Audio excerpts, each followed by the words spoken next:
Challenge এবং challenge উত্তরণের উপায়ে আমি বলবো চ্যালেঞ্জ একটাই, সেটা হলো আমার মনকে ঠিক করা।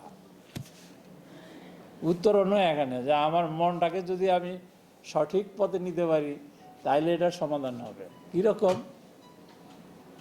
আমি যেই কাজটি করব সেই কাজটি করব মনোযোগের সাথে, ভালো উদ্দেশ্য নিয়ে করব। উদ্দেশ্য মহৎ থাকলে চ্যালেঞ্জ ফ্যালেঞ্জ এগুলো কিচ্ছু না। আমাদের কাজটা কি? আমরা ডোর টু ডোর যাবো, ঘরে ঘরে যাব।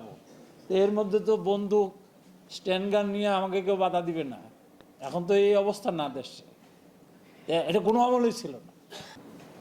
আমার চ্যালেঞ্জটা হলো যে আমি কতটুকু বুদ্ধিমত্তা দিয়ে, কতটুকু আন্তরিকতার সাথে এই পবিত্র দায়িত্বটুকু পালন করব। আমানত খেয়ানতকারী জাহান্নামী।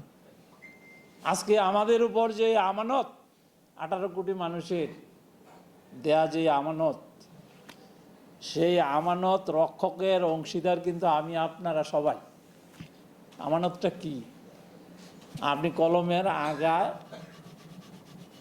সঠিকভাবে একটা তথ্য লিপিবদ্ধ করবেন। যে ভুলটা তো এমনি এমনি হয় না, এর জন্য কেউ না কেউ তো দায়ী।